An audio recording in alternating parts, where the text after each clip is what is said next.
Hey guys, this is Flammy and welcome back. So we're here to talk about some speculation and predictions for the new update that's coming out to Clash of Clans. So over the last few days, starting on Tuesday, Supercell has been hinting at an upcoming update. So this is great news. In the past, this has meant that the update is probably less than a week out, and they're going to do some little spoilers, hints at what's going to be actually in the update. We don't know exactly how it works, but they'll tell us about maybe the units, and for example, they just said like spells were coming. You didn't know how they're going to work, but you didn't know like if they would like count it against unit supply or anything. Clearly they don't, but at least we can try to like think about it and start planning. So the few things that we have right now are 3 new units that are related to Dark Elixir, and also new wall breaker tactics and AI. So all these things are pretty important and are definitely going to be game changing. So let's go ahead and start with what they announced first, which is the 3 new units. So the image on your screen is the first one they released, with 3 sort of silhouettes. Reminds me of Pokemon back in the day when it was on TV and it was like, what's that Pokemon? Well, we've got what's that unit once again. So Supercell likes to do this stuff. So the text associated with this is, Chief, get ready, some dark things have spawned near the village and they're heading right for us. So when I first read this, I was hoping that it might be actually like AI attacking our base or something like that, or some sort of other AI challenge, because I think that would be exciting, or perhaps even something that's very much requested, which is some sort of clan battle, so maybe clan against units. Later updates have sort of indicated this is not the case, but you know what, I'll keep hoping. So 3 units, here we go. Guy on the left, we got some horn flying things. Guy in the middle here, hammer, mohawk. One on the right is this lady. I thought at first that this was a crossbow silhouette in here, between the mohawk and the lady, but turned out not to be true. So let's go on to what the first one is. So first one, we got this flying guy with the horns, and he is called the Minion. So the message that came along with this was this terrible scrounge of the skies, I don't know how to pronounce that, was born of dark elixir, minions rain destruction with ease, but are fragile in our world. So this is actually really similar to balloons, actually, if you think about it. They fly, they're weak, they kill stuff that's below them.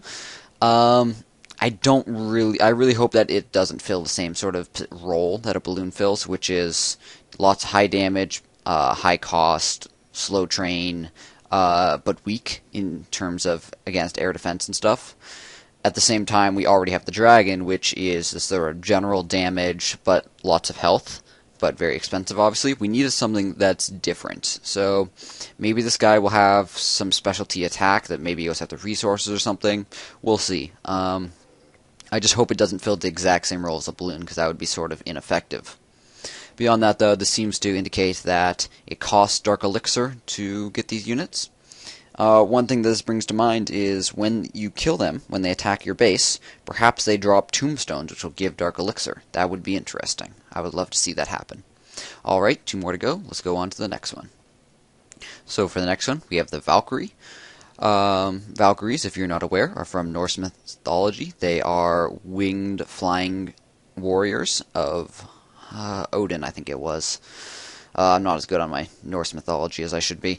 But, you know what, the really interesting thing here is the description, which is these masked with a 2-handed axe. Nope, that's not from mythology. Wreak havoc with great power of the Dark Elixir, shall crush all troops, walls, and buildings in her path with their mighty whirlwind strike. So that tells me splash damage attack, which is interesting. Hope to be an area of attack around her. That would be very fun. That could actually be very useful for clan castle guys, and I'm curious how this is going to work out in terms of that.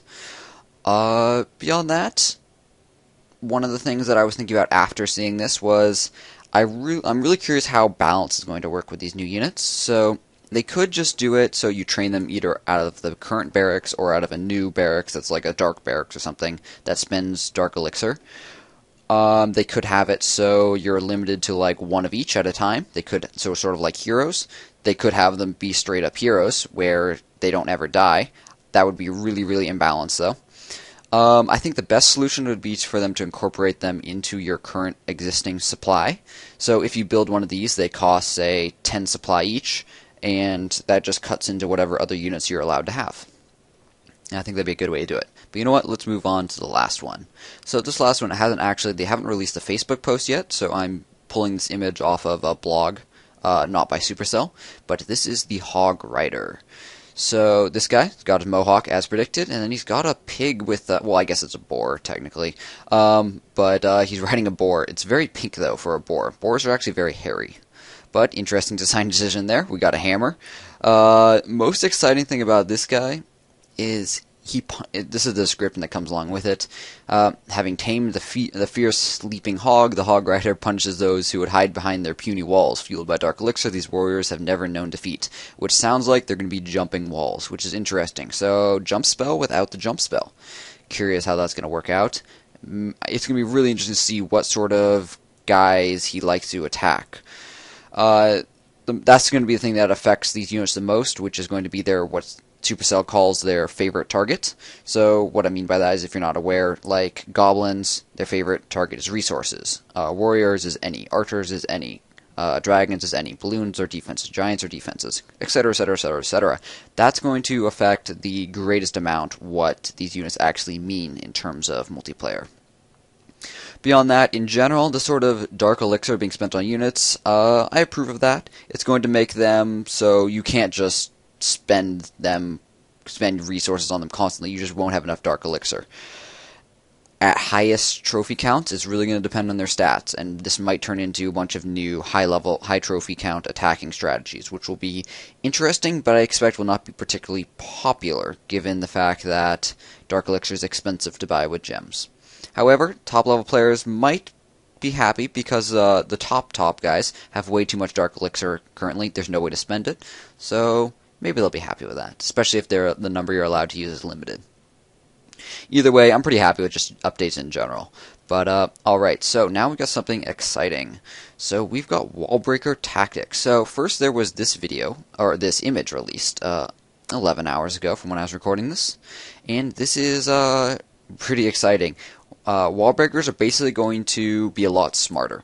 Which means you don't have to be as smart when using them, and you don't have to be as careful when using them.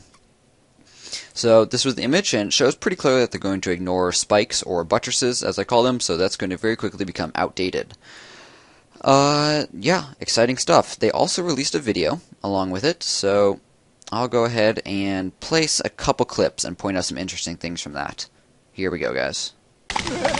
Whoa!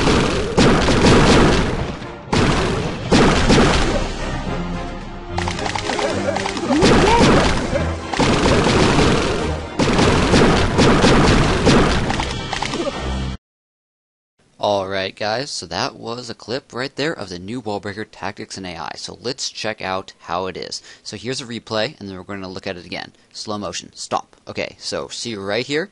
This guy right here in the center, he was targeting an inner wall, and then the inner wall blew up, and he changed targets, but he's now targeting this outer wall out here, it sure looks like. Not sure if this is going to be a bug, that units are going to attack individual walls later on, but still shows that they can be distracted. Here it is again in slow motion. You can see everyone's targeting the inner walls and ignoring the spikes on the outside. So this is much improved over previous actions. Right there, just a couple wall breakers are able to be much more effective. So here's the second attack. Guys going through the outer walls, and stop. So here we go. We got some guys here, here, here, and here. Notice they're all targeting the now what are considered inner walls. These walls, these walls, these walls, and these walls are all now considered spike walls because they don't actually connect with anything else, which is great. It means these wall breakers are now going towards the center. And play. Alright, so what does all this really mean? So there have already been some complainers out there online just from looking at this video and saying, oh, I hate this change. Supercell, this is terrible. You know what? I really disagree with this, and let me explain why. So these people think that it's simplifying the game, and like we already know how it works. Why do we need to fix it? It's not like once you know how it works, I mean, you can get around it, right? Well, the thing is, for new players, it's not simple. And for people who have even been playing for a while, who haven't quite figured it out yet, it's not simple. And this is a change that should have been here in the initial release. It wasn't, because Supercell didn't really realize how big of a thing it would be, but they're fixing it now, and that's great. Like I said, should have been fixed before, but now that they're fixing it, I'm glad they are. It's going to help make the game more accessible to everyone, and it's going to help new players and all those sort of goals I appreciate. Even though I'm someone who absolutely knows how to use wall breakers, I don't have to worry about placing them quite as carefully, and it's going to open up new realms for base defense and new ideas for when attacking. You don't have to be quite as careful, and yet you can also probably do a whole lot more new things. I can't wait to see how people react to these changes, and I certainly look forward to making a new version of my wall breaker tactics and AI video in the near future. Alright guys, so that's going to wrap up this teaser and speculation video. So I hope that you guys enjoyed this, and I hope that I was accurate in how all these things work. I will definitely be doing an update video once the update is actually out, talking about both these changes and how they actually work in the game, as well as all the other changes which are undoubtedly within this update that we don't yet have out. Alright then guys, so thank you very much for watching. Hope you learned something today. Let me know what you think about all these changes that have so far been released in the comments section. If you have not subscribed, why not subscribe? I put out Clash of Clans videos like this every day. I do strategy and tactics, I do gameplay, and I do sort of update announcements like this as well. Beyond that, guys, if you already are subscribed, thank you very much for your ongoing support. You can show the support by liking and commenting on this video. As always, guys, thank you very much for watching this video. Hope you're looking forward to this update just like I am, and have a great day.